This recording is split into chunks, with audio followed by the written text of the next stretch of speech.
Hi! Good morning! Maaga pa nga lang ay pinabili ko na si Dada ng mauulam at nagpabili na rin ako ng pandesal dahil minsan lang kami makapagpandesal. At dahil meron pa nga ako mga palaman dito sa bahay tulad nitong peanut butter, mayonnaise. Karning kalabaw nga ang pinabili ko kay Dada dahil tuwing linggo lang meron sa palengke dito sa amin. At bumili na rin siya ng mga gulay na panghalo dahil gusto namin ng sabaw. Bumili nga rin siya ng buto-buto para sa sabawan at yung iba naman ay gagawing beef steak. Bihira nga lang kami makapagpandesal kapag pupunta si Dada sa bayan at bibili ng ulam. Tinimplahan ko nga muna si Dada at sa labas daw siya mag-aalmusal.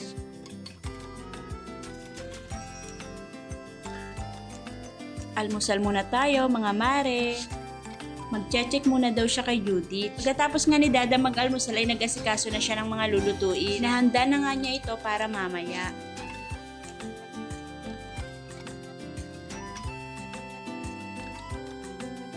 Eto na pala yung pinakuluan niyang buto-buto na para sasabawin. Medyo malambot-lambot na nga at ilalagay ko na ang ustaring or gabi.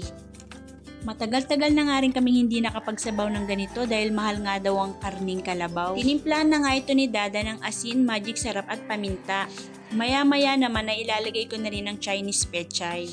Ang sarap talaga pag ganitong sabaw na may ustaring or gabi at lalagyan ng pechay. Gusto ko kasi kapag linggo ay nagsasabaw kami dahil kasama namin ng mga bata.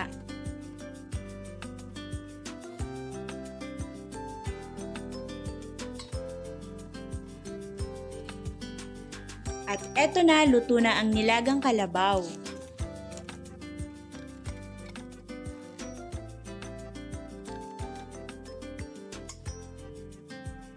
Tara, mangaon po! Medyo maskip na yung lamesa namin kaya mamaya na daw kami second batch ni Dada. At pagkatapos nga ng mga bata ay kami naman. Kain po tayo! At pagkagabi naman ay iluluto niya na yung namarinate niya na nagagawing beef steak. Hindi na nga nabidyohan dahil nabisi kanina. Igigisa niya nga muna ito sa luya, sibuyas at bawang.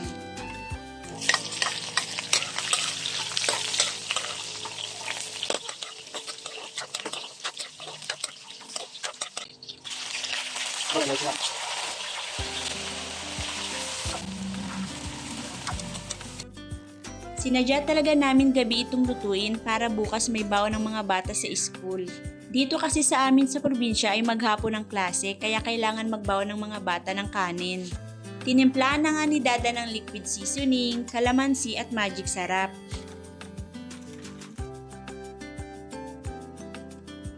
At naglagay uli siya ng sibuyas. At eto na, luto ng beef steak. At yan lang muna. Thanks for watching!